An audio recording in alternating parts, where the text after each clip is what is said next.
نور کائنات سردار کائنات فخر کائنات فضل کائنات جان کائنات مومن جلال مدینے کے تاجدار احمد مجتبی جناب محمد مصطفیٰ علیہ السلام صلی اللہ تعالی علیہ وسلم کی مقدس معطر منور طاہر بارگاہ میں ہدیہ عقیدت درود السلام پیش کرنے کے بعد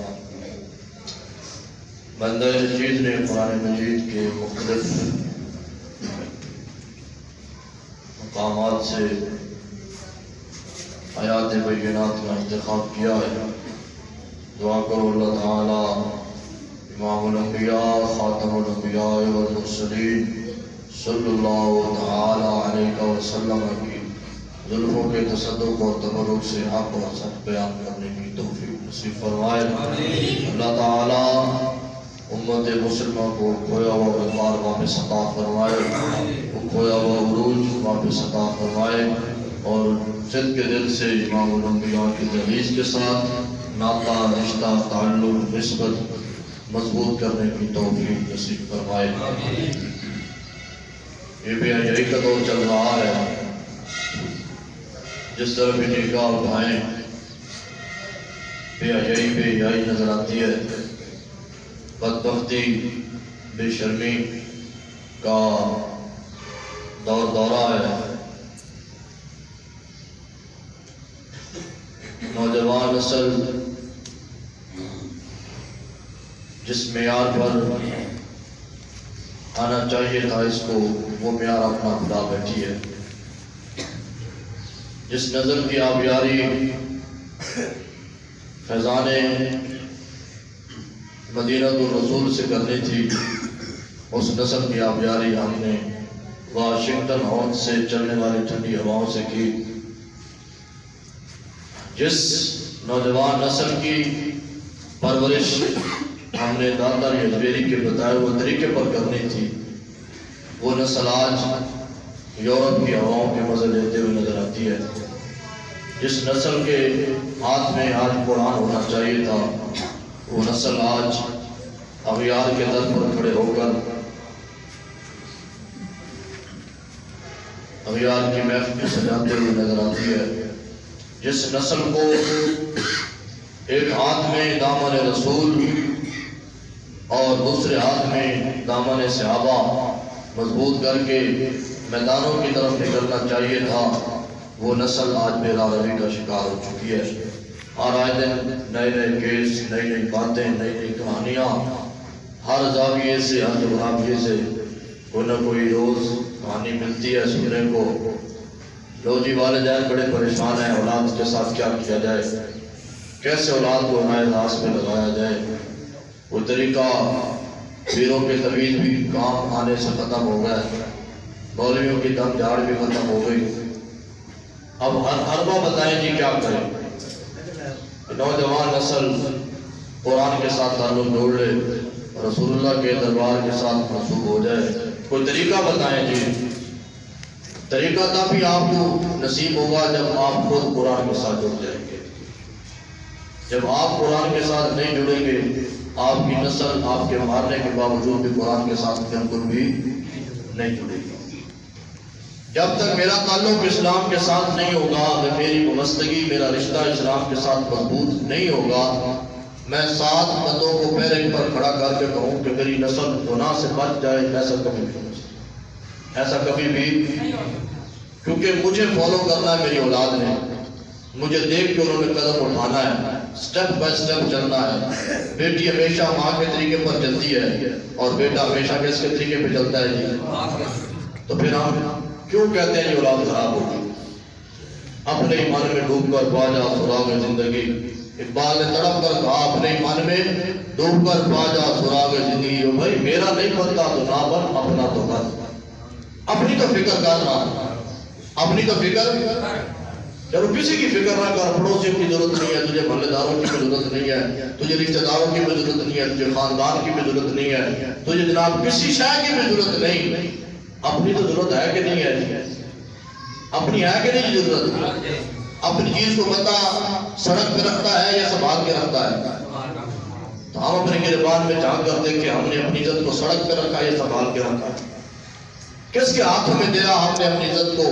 کن کے ہاتھوں میں ہم نے یہ پیوند کاری کے لیے ہم نے درخت دے دیے، یہ جڑیں کاٹ کر دے دی اور ہم نے کہا جی لو جی آپ تو ان کی آپ جاری کرو، اس کی جناب وہ کھیتی باڑی کرو، جب یہ تیار ہو جائے تو مجھے پکڑا دینا۔ جن کے ہاتھوں میں دے رہے ہو، جن کے ہاتھوں میں پکڑا رہے ہو، وہ ذرا دیکھو تو صحیح وہ حضرات کو جاننے والا بھی ہے کہ نہیں ہے، اس پودے کی پیمائش کو سمجھنے والا بھی ہے کہ نہیں ہے، اس کو پتہ بھی ہے کہ اس پودے کی ٹہنی کہاں سے کاٹی جائے گی تو پھر کہاں سے پودا نکلے گا، اس کو پتہ بھی ہے کہ کس جڑ کو کھودا جائے گا تو پھر یہ نشو و نما بن کر سامنے آئے گا، کہاں سے اس کو کھودا جائے گا تو اس کی خوبصورتی زیادہ بڑھے گی۔ ہم نے دے دیا یاروں کے ہاتھ میں نسل کو، پھر ہم بیٹھ کے پیٹنے کے لیے۔ نسل کس طرف جا رہی ہے؟ نسل اس طرف جا رہی ہے جس طرف آپ خود جا رہے ہیں، نسل اس طرف جا رہی ہے جس طرف آپ خود جا رہے ہیں۔ جس راستے کا انتخاب میں نے اور آپ نے کیا ہے، اسی راستے کا انتخاب ہماری نسل نے کیا ہے، اسی راستے کا انتخاب ہماری آج ہماری آنکھوں میں آیا۔ اور دل میں خوف خدا ہوتا تو نسلیں میں خوف خدا پیدا نہ ہوتی، پھر رسول اللہ کے دامن سے دوری والا تعلق ان کے ساتھ نہ ہوتا۔ جس طرح حضرت بابا فرید الدین کی ماں کے پاس محلے کی عورتیں آئیں، انہوں نے کہا فرید کی ماں یہ کمال کا تیرا بیٹا ہے، یہ گلیوں میں کھیلتا بھی ہے، بچوں کے ساتھ جاتا بھی ہے اور آتا بھی ہے، لیکن ایک کمال اس میں ہم نے دیکھا ہے، ہمارے بچے گلیوں میں نکلتے ہیں تو ان کی زبانوں پر گالی اور گلوچ ہوتا ہے، اور جب ہم فرید کو دیکھتے ہیں تو یہ ترانے پڑھ رہا ہوتا ہے۔ کیا پڑھ رہا ہوتا ہے جی؟ کبھی قرآن پڑھتا نظر آتا ہے، کبھی درود و سلام پڑھتا نظر آتا ہے۔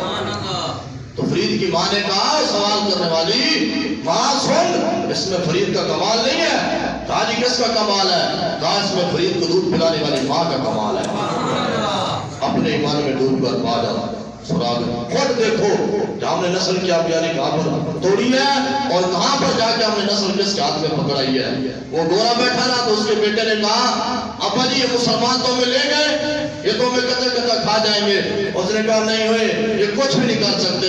اس نے کہا آپ کو پتہ نہیں یہ تو پھر 313 بھی ہو تو ہزاروں کے لشکر کے سامنے کھڑے ہو جاتے ہیں، یہ 305 بھی ہو 308 بھی ہو تو ہزاروں کے لشکر نہیں دیکھتے، نہ یہ دریا دیکھتے ہیں، نہ یہ آگ دیکھتے ہیں، نہ یہ بجلی دیکھتے ہیں، نہ چمک نہ دمک نہ زور دیکھتے ہیں۔ یہ تو پھر تھوڑے بھی ہو تو فیض آباد میں میدان لگا لیتے ہیں، فیض آباد میں میدان یہ پھر 100-200 رہ جائے پھر بھاگتے نہیں ہیں، پھر یہ وہاں پر کھڑے ہو کر کہتے ہیں ستم گر اتنا ہنر آزمائے تو تیر آزما آپ جگر آزمائے۔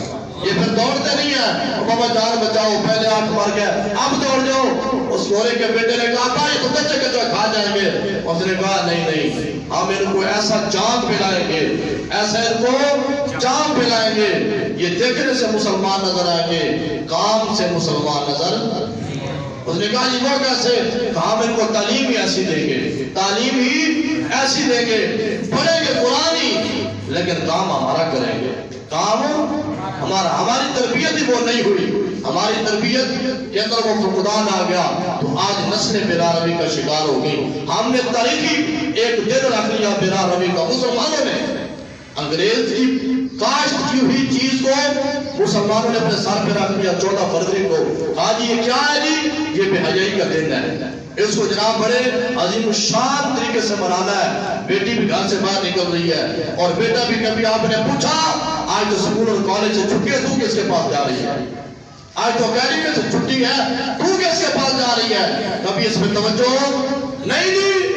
جب پھر نیگیٹو اس کا رزلٹ آیا تو پھر کیا کہا جی ہم کیا کریں، نسل بگڑ رہی ہے۔ تم وہی کرو جو قرآن کہتا ہے، تم وہی کرو جو رسول اللہ کا فرمان کہتا ہے، تم وہی کرو جس کے اندر عزت طاقت اور عروج اور ترقی ہے، تم وہ کرو جس کے بارے میں سیدہ فرما کر چلے گی، تم وہ کرو جس کے بارے میں سیدہ ام المومنین فرما کے چلے گی، جس کے بارے میں امہات المومنین نے فرمایا اور جس کے بارے میں حضرت رابعہ بصریہ نے فرمایا۔ تم وہ کرو، تم وہ نہ کرو جو یورپ کی ہواؤں سے لکھا ہوا آتا ہے، تم وہ نہ کرو جو امریکہ کا لکھا ہوا نصاب آتا ہے، تم وہ کرو جو رب کا کلام کہتا ہے اور رسول اللہ کا فرمان کہتا ہے، وہ کرو۔ پھر دیکھو نسل کس طرف جاتی ہے۔ آج نسل کا رخ مدینے سے مڑ گیا ہے، مدینے سے مڑ گیا۔ 8-10 سال کا بچہ باپ کے سامنے کھڑا ہو کے کہتا ہے آپ کو تو کچھ پتہ ہی نہیں ہے، آپ کیا جانے تعلیم کیا ہوتی ہے۔